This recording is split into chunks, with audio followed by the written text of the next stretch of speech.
Minister Narendra Modi touches down for his two-day visit in Abu Dhabi. There is a lot of anticipation, but the big highlight will be Ehlan Modi, a big event which is likely to take place in a stadium, and also the inauguration of a Hindu temple, which is the largest Hindu temple in the Middle East. With me is Indian ambassador to UAE. Sir, let me begin by asking you the big highlights. What's on Prime Minister Modi's itinerary in those 24 hours that he's going to be here? It's going to be a very elaborate visit. Two of the main elements you've already mentioned, Ehlan Modi as well as inauguration of the BAPS Hindu Mandir. But of course there will be a bilateral meeting with His Highness Sheikh Mohammed bin Zayed in Abu Dhabi. You would have also heard about Prime Minister addressing the World Government Summit as the guest of honor. That's another big one. Let's talk about the events first. Ehlan Modi. Over 50,000 Indians, I believe, are expected in it. The Indian diaspora has been very, very active in the Middle East, particularly in the UAE. What are the expectations of that event? The UAE is home to more than 3.5 million Indians. And as far as Indian nationals are concerned, perhaps this is home to the largest Indian community anywhere in the world. They are all very keenly looking forward to Prime Minister's visit and also Ehlan Modi event. Ehlan in Arabic means welcome.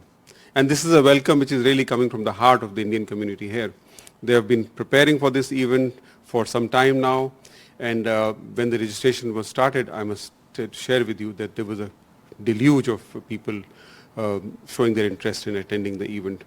But when the number crossed 65,000, the organizers had to just stop registration because they could not accommodate more than that number. So they're looking forward to that. Indian community here is looking forward to the BAPS inauguration as well. Not only the community here, but I think the whole of India and the diaspora across the world. Yes. I want to understand from you, I mean, what makes this BAPS Hindu temple so unique? Because there are 3 Hindu temples in UAE already. You're right. There are already some Hindu temples here, but what makes it very special is the fact that this is one temple which comes out of the vision of the leaders. When Prime Minister Modi first visited the UAE in 2015, this mandir was announced by the leaders. And after that, there's been consistent progress on this in spite of COVID, and today the temple is completed. That's one. Second is the scale of this temple. It's massive. It's the largest Hindu temple in this part of the world.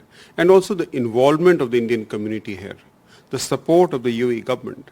UAE government has gifted about 27 acres of land for the temple construction and all facilitation right from the initial announcement to its completion. And I'm sure it will continue. So it's very special in that sense.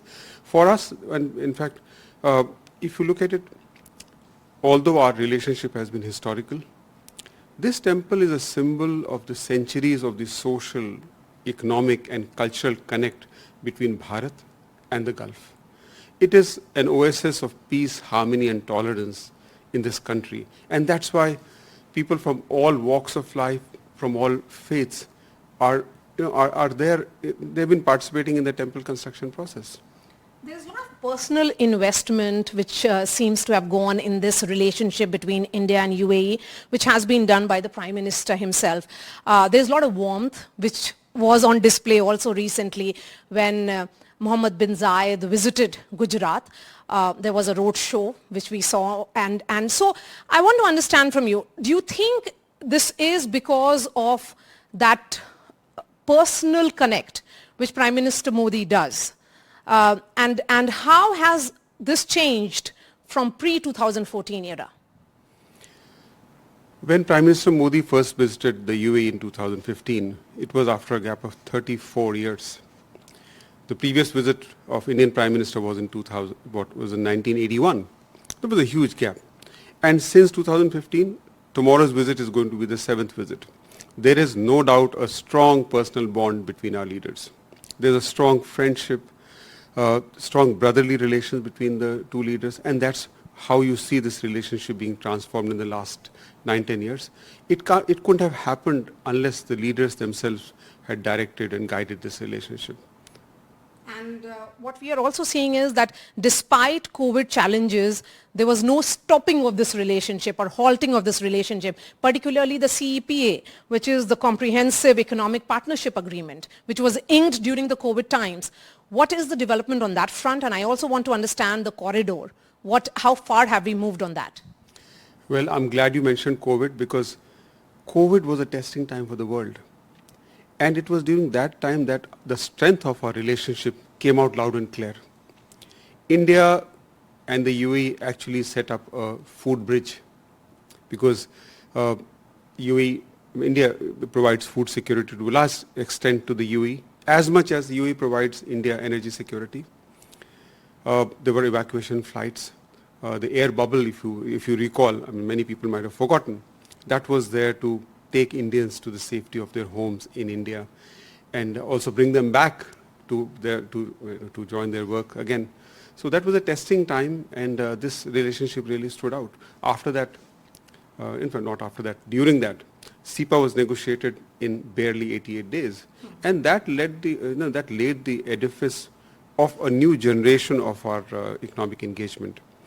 Within 2 years of that, most likely we'll sign the bilateral investment treaty during the Prime Minister's visit. So this relationship has strengthened, deepened in terms of economic engagement, but also in other areas like fintech, for instance. In the last visit of Prime Minister Modi in July, our countries signed an agreement on settling trade in local currencies, the dirham and the Indian rupee, which is a remarkable thing. And when it happens between two major trade partners, it has huge significance. And Ambassador Sudhir, UAE is a very crucial or if I may say, vital cog in the India, Middle East, Europe economic corridor. What is the movement on that front? First of all, I want to say that one of the very concrete and positive outcomes of the G20 summit chaired by India was the announcement of the IMEC corridor. So the first two countries are of course India and the UAE, and the UAE was a special invitee of India during G20 summit. Plans are taking shape now, and I think it's very important. The importance of the corridor is actually underscored by the fact that there is need for alternate supply routes. If you look at happenings in the region, that vindicates the existence of IMEC, and I'm sure it will become a reality sooner than later. Ambassador Sudhir, thank you so much for speaking to NDTV.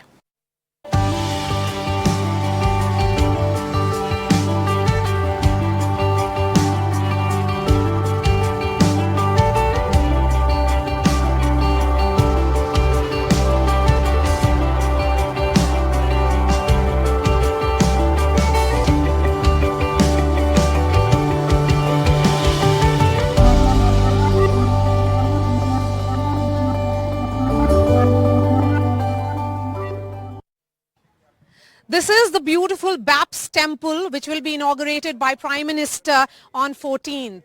It is spread over 27 acres. The land was given by the government of UAE, and that perhaps makes it very special in terms of that cultural connect, the connect also of civilization, one may say. This temple inauguration will be seen as also the crowning glory in what has been Prime Minister's image as Hindu Hriday Samrat. Let's try and get more details of this temple and what makes it so special. With me is Mitali, who works as a volunteer, and she'll be doing a guided tour for us. Absolutely. Mitali, what makes it special? I believe there are 3 temples in UAE, but what makes this BAPS temple so unique? So behind us we can see the BAPS Hindu Mandir. What makes this very, very unique is that this is going to be the first temple of its kind in the Middle East. The temple has been built according to the ancient Indian scriptures, the Shilpa Shastras. This is a stone temple and the first of its kind in all of Middle East. Okay, so it's first of its kind, and these carvings, yes.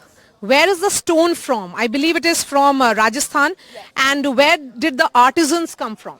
So on the outside of the mandir, you can see it is pink sandstone, which also blends beautifully with the color of the sand in the deserts around us. That's right. On the inside, you can see white, pristine white Italian Carrara marble, which has been carved. Let me also show you a very beautiful carving on the outside. The story of the mandir began in 1997 when Pramukh Swami Maharaj visited the United Arab Emirates, and he sat in the desert of Sharjah and he said, may there be a temple in Abu Dhabi that will be a symbol of global love, peace and harmony. This is the carving that depicts that story. Okay. So, but what we were told was that it all begins in 2019 when the foundation stone was laid. Yes. In 1997, Pramukh Swami Maharaj said, and he made a prayer that may there once be a mandir in Abu Dhabi. In 2019, our Honorable Prime Minister Shri Narendra Modi inaugurated the model of the mandir that was to be built. Okay, so tell us about this pillar. How many pillars are there and what makes this mandir unique in terms of its architecture? We have 144 pillars which are on the inside, but what you can see on the outside here are 7 shikhars or spires. The 7 shikhars represent the 7 emirates of the United Arab Emirates. Yes, and there are these murtis. Give us some details about that. So there are on the inside we're going to have the murtis of Bhagwan Swaminarayan and Akshar Purushottam, Ram Sita, Shiv Parvati Ji, Radha Krishna, Jagannath Ji, Tirupati Balaji and Lord Ayappa. On the inside where you have the murti of Bhagwan Swaminarayan and Akshar Purushottam, on the outside the stories of their life have been carved. When on the inside when you have the murtis of Ram and Sita, on the outside we have carved the story of the Ramayana. Where you have Krishna and Radha, on the outside you have the stories of the Mahabharata carved. Yes, and it's a beautiful mix of the pink sandstone outside and then inside you have the white marble. Yes. So who is the architecture? What was the thought behind this color combination? On the outside we've used pink sandstone, which is also very it is quite durable in the heat because this country can get quite hot. It also blends very beautifully with the color of the sand around. On the inside the white marble looks pristine and the carvings look stunning. What I'd also like to show you is this mandir is actually going to signify the close ties between the countries of UAE and India. So tell us about in terms of, we are seeing symbols in terms of cows, buffaloes, Yes. Tigers, lions. Yeah, so typically in mandirs, even in India, you will always see elephants at the bottom of a mandir because elephants are a symbol of strength and patience. But we wanted to bring the UAE and India together. So what we've also done is carved camels, the oryx and the falcon, which are a symbol and national animals of the UAE alongside the elephant. Let me show you some of these carvings. So you can see the peacocks, which is the national symbol of India over here. The work started in 2019 and in 2024 we are seeing the inauguration happen. Yes, absolutely. The mandir has been hand carved. There has been no metal that has been used in the construction of this mandir. So you can see it is very, very intricately carved and a lot of effort has been made to actually bring this temple come to fruition in record time. You will see some of the beautiful carvings over here as well. We've got horses and we have, you can see the falcons, which are the national symbol of the United Arab Emirates also over here. I'd also like to show you something that's very unique in this mandir. We've got stories from 14 different civilizations from around the world carved over here. This mandir is going to be a symbol of global love, peace and harmony, and we want people from all countries to feel at home at this mandir, and so we've incorporated stories from 14 different civilizations around over here. We've got stories from the Arabian Peninsula, stories from China, the Aztecs, the Mayan. You will also see a very, very unique feature of this, the Egyptian hieroglyphics, something that you don't normally see in a Hindu mandir. Egyptian hieroglyphics have also been carved here. Stories from Africa, from around the world have been carved over here, so everybody feels at home here. Yes, and let's explain to our viewers about this entire space in and around this temple. You were telling me about that confluence of 3 rivers. Just give us a sense of what exactly is that. Sure. So when you, before you enter the mandir, you will see a confluence of three rivers. It's called the Triveni Sangam. The United Arab Emirates is known for its sand dunes and the desert, but what it does not have a lot of is water bodies. So we wanted to bring harmony between the UAE and India, and so we brought water from the sacred rivers of India, Ganga, Yamuna and Saraswati, and we have put that water here. Saraswati is going to be depicted as an illumination of light, and Ganga and Yamuna on the right and on the left. You know, in Abu Dhabi there is a Gurudwara. In Abu Dhabi, I mean, there is that world famous Abu Dhabi mosque, which is seen more as a cultural space rather than a religious space. Is there a sense that this will be more about culture than religion? Absolutely. This is all about Indian culture as well, and also an amalgamation of the culture in the UAE and India. The whole idea behind this is Vasudhaiva Kutumbakam, where people of all faiths, all religions and any nationality can come and live in global harmony. This mandir itself is a revival of 10,000 years worth of art and architecture and culture. So this is a symbol of love, peace and harmony. And perhaps it will also mark the beginning of a new relationship between India and UAE in the middle of this desert. If the camera could pan and show that, there is this oasis of heritage. Thank you for speaking to NDTV. With video journalist Mursaleen, this is Maria Shakil from BAPS Temple here in Abu Dhabi. We are now inside the Zayed Sports City Stadium. You can see the preparation is in full swing. In fact, the organizers tell me 65,000 members of the Indian diaspora are expected here, and roughly around 7 p.m. tomorrow is when the Prime Minister will be addressing this diaspora. Be it the Alphonse Arena in Sydney or Madison Square Garden event in New York City, we have often seen that interaction with the Indian community has been an important part of Prime Minister Narendra Modi's foreign policy. With me, some organizers of this big event of Ahlan Modi. I want to understand from you, sabse pehle, why Ahlan Modi? Ahlan Modi means we welcome Modi. So welcome Modi. Ahlan in Arabic is called as, Ahlan is basically for Arabic word for welcome. Okay, since you both are organizers, I want to understand from you, when did the preparations begin and how many people are you expecting? This preparation began 2.5 months ago. Okay. We are expecting about 40,000 people here. This is a much bigger event.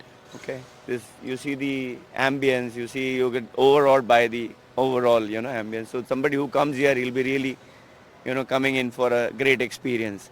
And much bigger gates, larger number of gates are there, and also the Indian diaspora relationship, with the UAE and India relationship are on a different keel. Especially after signing of the CEPA, trade relations are on an upswing, and there is just general mood like these are brother countries we are dealing about. So because of the trade and a lot of business activity, everybody is so upbeat and excited, and we have closed the registrations about 10 days back, but still we have a lot of pressure of many people like pressuring 65,000 plus on the 2nd of February. Okay. We were asked to close because they obviously didn't want a larger crowd than the 60,136 of Wembley. So 65 was the number they gave us, and we had to close the registrations. And of course, there is a limit in the number of people who can be here because of the rain and of course the requirements of the traffic. So we have brought it down in terms of the number of people who can be present at this stadium to 40,000. Okay, so in terms of the difference, Prime Minister Modi had attended a big diaspora event in Dubai in 2015. What will be different this time around?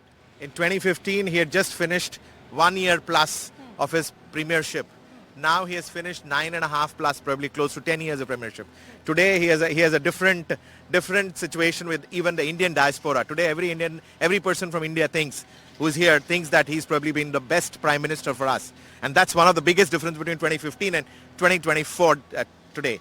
So yes, I feel this is special also because Prime Minister Modi was the first Indian Prime Minister to visit UAE after 34 years. 42 years. 34 years. Yeah, 34 years. 34 that's yes, 34 years. I want to understand from you, in terms of the scale, why do you think we have often seen these very big events that is organized in which the diaspora connects with the Prime Minister? There is a lot of jubilation, there is a lot of celebration, but at the same time, there is that emphasis that the Prime Minister gives on the role of the diaspora in the India story. See, last man, because of the reforms the Prime Minister has brought, many schemes, the last man life has changed. So we know of many people whose life has changed. So the general goodwill for the Prime Minister is amazing. Everybody just wants to be part of this event, look at him, see him. Just that's all for people. In 10 years, he has changed the fortune and the future of 1.4 billion people. And that's what makes the difference for us. Every single Indian here realizes it, and they have seen it back in India in terms of infrastructure as well as rest of the financial inclusion and the other facilities which they have given to the countrymen. So sorry to add. You know, we are from the business fraternity. Okay, I have business. We have seen how the upswing from the India, imports have become. Like I am from the textile trade. Okay, and then the textile imports from India today have gone up by about 50-60% than it was before. So generally, each and every person's life has been changed, affected. For a businessman, it is more profits, and for a general person, it is more, India and UAE have signed an agreement called Comprehensive Economic Partnership Agreement, which gives, it's a friendly agreement wherein we allow either parties to have lower customs duty. So that's the most important thing you have to understand. In the last probably 1.5 to 2 years, the trade has gone up by almost 15% between the two countries. 50%.